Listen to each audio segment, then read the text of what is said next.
ربنا ولا تحمل علينا إصرا كما حملته على الذين من قبلنا. Saudi Arabia, the birthplace of Islam, home to its holiest sites, the world's biggest supplier of oil, and to some US officials, the epicenter of Islamic terror.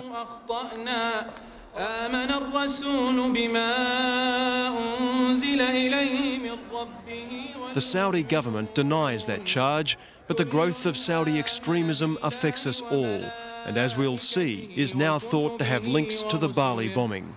أنت مولانا فانصرنا على القوم الكافرين صدق الله العظيم.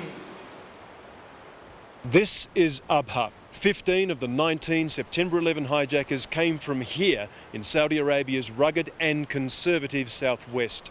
Many believe Osama bin Laden chose them deliberately in an attempt to destroy strong US-Saudi relations. But there are much bigger problems.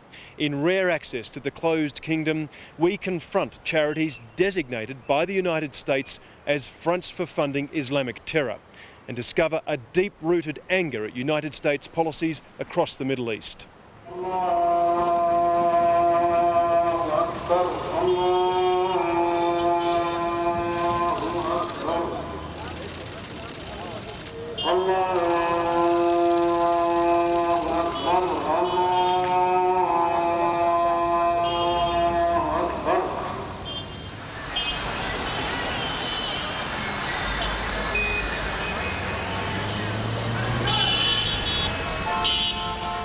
Just outside Abha is the tough industrial town of Khamis Mushayat. It has little to offer, yet it's now on the map of international terror. It was here, in the town's main mosque, that 5 of the September 11 hijackers were recruited by the extremism of its preacher, Sheikh Ahmed al-Hawashi. We are told he's out of town, but confirm that despite his alleged links to terror, he still preaches here. What do you think of Sheikh Hawashi?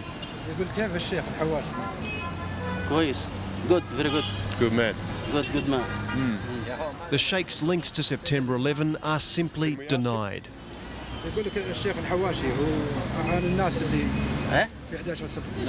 No. Not true. لا سياسة ما في خليها سياسة. No speak? But for many here, politics is religion, and if you're not a Muslim, you're not welcome.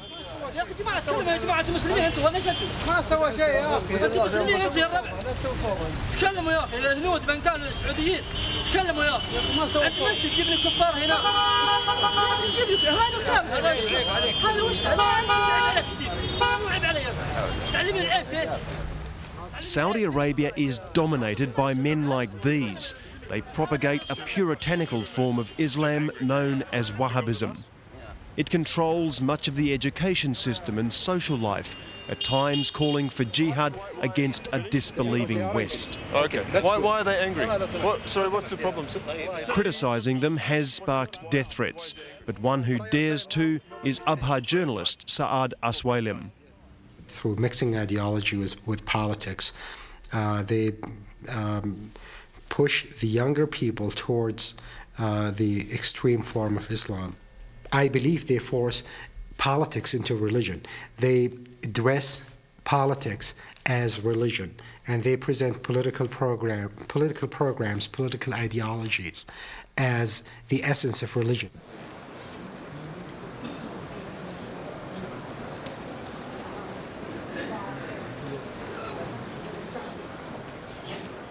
Saudi Arabia is an absolute monarchy. There are no elections here. Its centre of power, Crown Prince Abdullah bin Abdul-aziz al-Saud.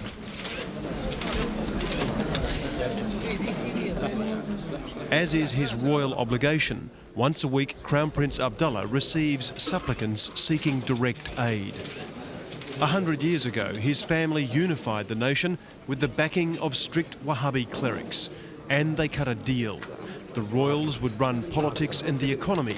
The clerics could dictate social policy. It's a deal many believe fostered Islamic extremism. Since September 11, the United States has pressed Saudi rulers to curb the most militant mullahs. And in a rare interview, Crown Prince Abdullah says he is. What do you say to some critics outside Saudi Arabia who say that Saudi Arabia is not doing enough to stop the funding and the support for Islamic terrorism around the world? نقول نحن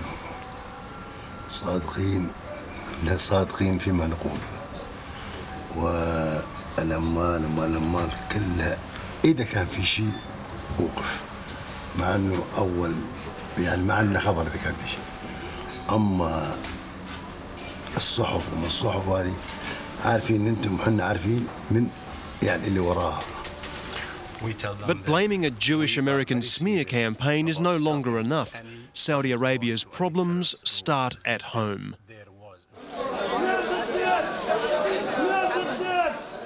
A deeply religious society, Saudi Arabia is struggling with change. Until now, largely closed to the outside world, the more contact they have with a decadent West, the more vocal the clerics become. Women used to be a very significant part of local markets like this one. Returning to Riyadh from his home in Boston, Saudi writer Sulaiman al-Hatlan laments what he sees as a growing conservatism, curbing public debate. It's not only a political censorship that we fear. More important and more dangerous, actually, more alarmingly, is the social and self-censorship, which resulted of or from focusing on religion all the time. Don't do this because you may upset God.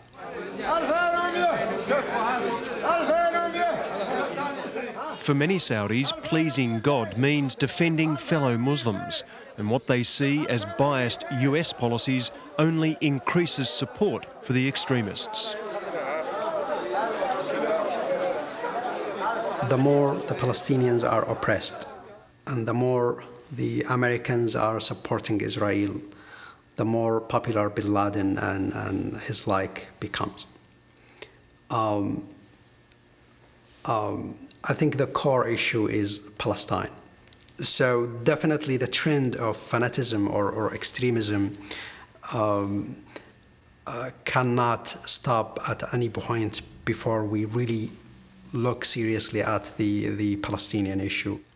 ربنا ولا تحملنا ما لا طاقة لنا به. 2 decades ago, the Saudi royals gave even more power to the clerics to shore up their own political position after Iran's Islamic Revolution. Religion's creeping control and a lack of open debate have fueled a fundamentalist youth. Bin Laden has become an alternative, whether it is a political alternative, religious alternative, intellectual alternative for hopeless, humiliated young Arabs in Saudi Arabia and beyond. And it's not just the youth. At Riyadh's ancient camel market, grassroots opinion is swinging further against the West.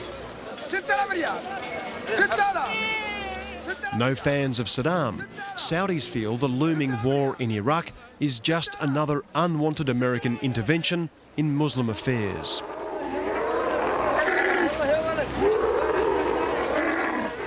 I think about a government of America. It's coming crazy now. لا ما نريد الحرب ضد العراق. ما في أحد يريد. العراق فيها أحد يريد. دولة مسلمة ولا يجوز الضغط على المسلمين على غير حق وواجب.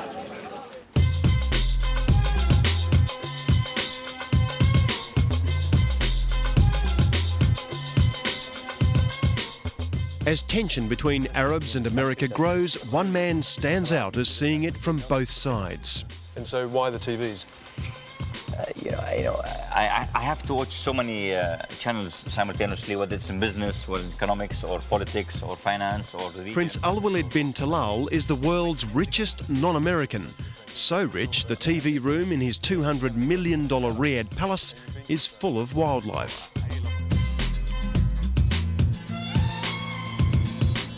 This old giraffe here, how hard was that to shoot? This was shot and hunted in South Africa.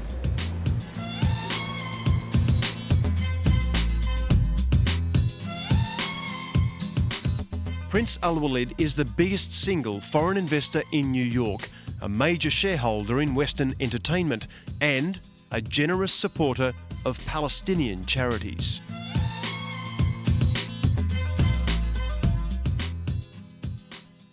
When bin Laden undertook this incredible and horrendous terrorist act, many people in the Arab world, let alone Saudi Arabia, were joyful. Were joyful not because they liked the act per se, but they just wanted to give a message to America. And that's what we're trying to tell America. Please stop your blind approval of what Ms. Sharon is doing in Palestine, and let the resolutions of the UN 242, 338 be implemented as quickly as possible.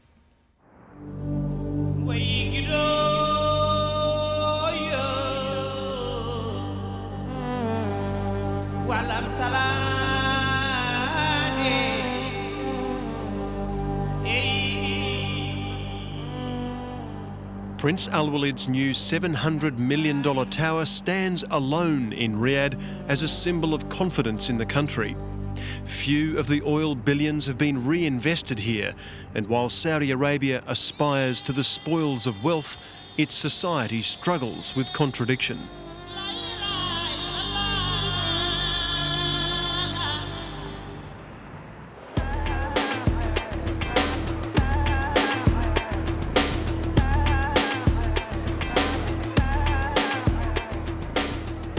Saudis admire much of what the West has to offer. In fact, many are rich enough to buy what they want of it. But 60% of the population is under 25. A third of them, or 2.5 million people, can't find jobs. And without alternatives, wealth does not preclude extremism. Unemployment in any country in the world is a breeding ground for social trouble, potentially. No doubt about that. And Saudi Arabia is no different. There's an imbalance here that has to be looked at. And this is another item that we're looking at very seriously.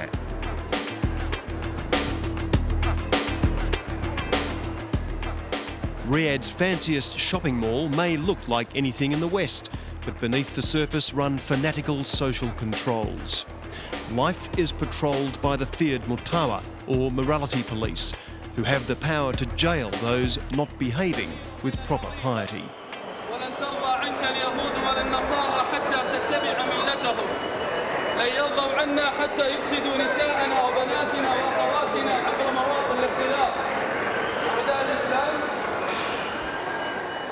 Girls and wives are covered, we're told, for their protection. Speaking to strangers, forbidden. To test their views, though, we gained rare access to a private girls' college. Only 3 obtained parental permission to be filmed. Careful, make sure it's straight, okay?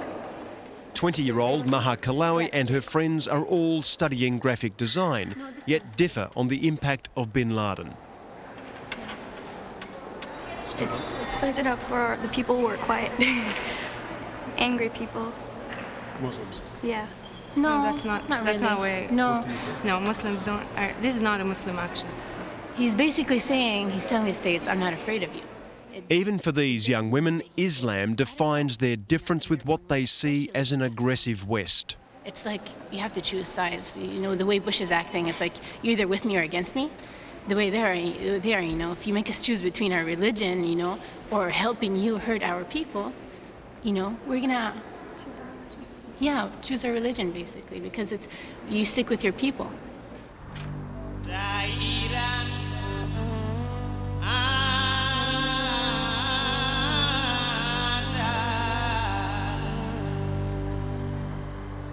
Sticking with your people is what Muslim charity is all about. One of Saudi Arabia's biggest Islamic charities, Al-Haramain, raises $200 million a year. It says builds mosques and helps Muslims around the world. But Al-Haramain is accused of also funding Al-Qaeda. To find out why, you have to talk to investigators in the United States. some of these organizations were established for the purpose of financing terrorism. Others have been co-opted at some point along the way, and now are there serving as fronts for terrorist organizations. 2 of Al Haramain's offices have been closed after the US and Saudi governments named them as fronts for funding Al-Qaeda. Yet Al Haramain's Riyadh headquarters remains open, its director denying any links with bin Laden. نحن ضد الإرهاب والعنف، ولذلك لا أتصور أنه أي فرع من فروع المؤسسة يستطيع أن يساعد القاعدة. قد يعني نحن لا نستبعد أن يكون يحصل شيء بغير علمنا، لكن حتى الآن لم يقدم لنا أي دليل.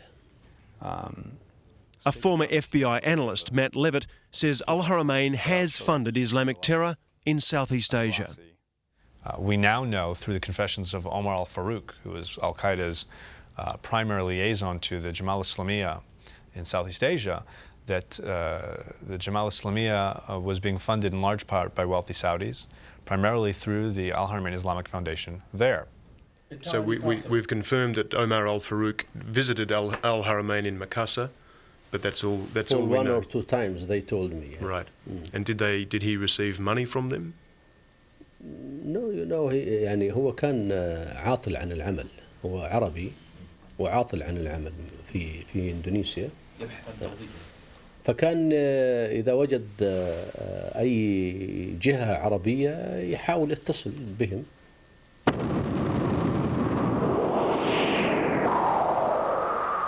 The World Assembly of Muslim Youth is another Saudi charity suspected of funding Islamic terror in Asia.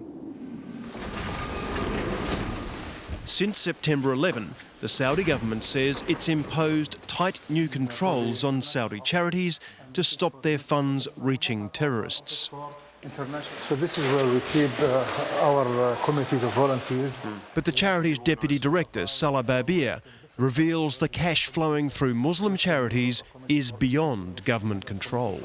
If a Muslim has $1,000 as a zakah and he wants to spend it on, for example, give it to anybody, you have no way. No system can stop that. I mean, not even a government. It's very hard to really stop this. So there's no new government system of controls? I would not say that there is a new system. There is no control because, I mean, this is a charitable organization. We are actually working along with the government and along the same lines. We are not simply accepting the fact that we do not want to just live by what the Western media is telling us to do. To many Saudis, charity can include funding militants in Palestine. I'm not actually saying here that we want to legitimize terrorism or we want to go after killing civilians. But when you have someone seeing his own family being killed, his own house destroyed, then you cannot ask him to just sit down and talk logic.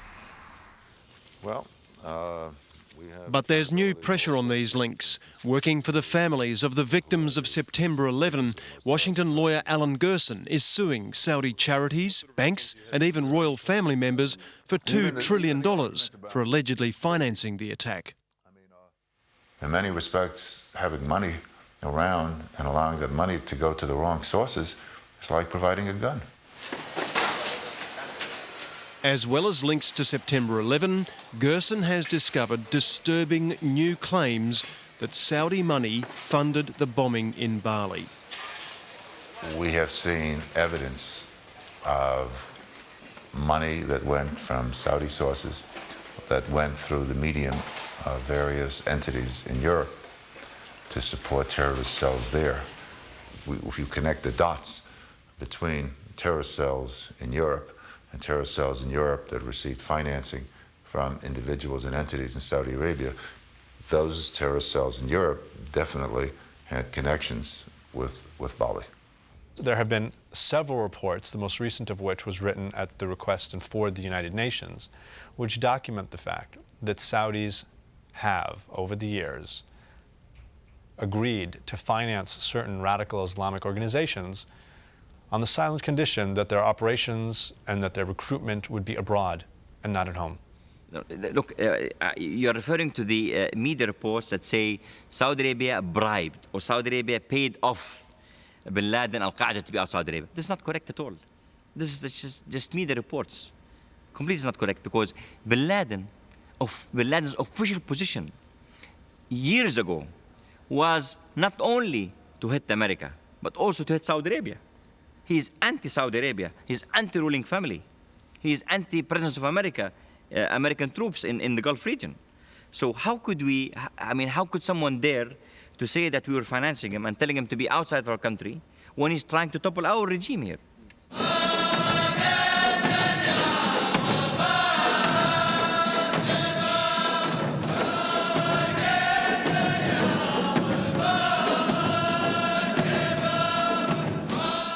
The regime's future is of immediate concern.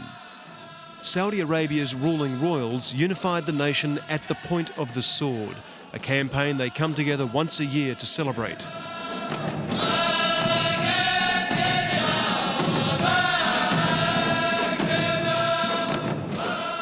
But today their security depends on US bases, an insult to many Muslims and the main reason bin Laden launched his jihad against the West. War in Iraq, they fear, could further fuel extremism, Australia's support sparking a special rebuke. حياتي للشعب الاسترالي وللحكومة الاسترالية، مع اني ارجو لهم منهم هدوا شوي.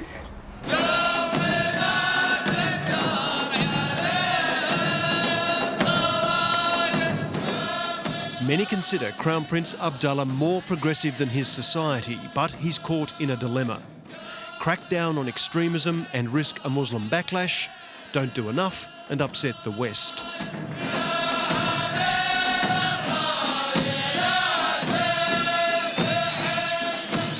Some voices we have in the administration are really becoming anti-Saudi Arabia, but the pressure that's being addressed right now, the pressure that's being exerted from outside, is not helping, because no community would like to change if it's looked upon by its people and its region like it's coming from outside, that's being dictated upon.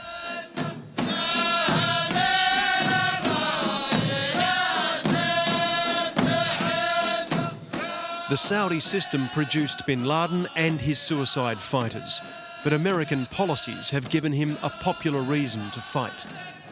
While neither change, it's likely the money will continue flowing to Islam's extremist cause.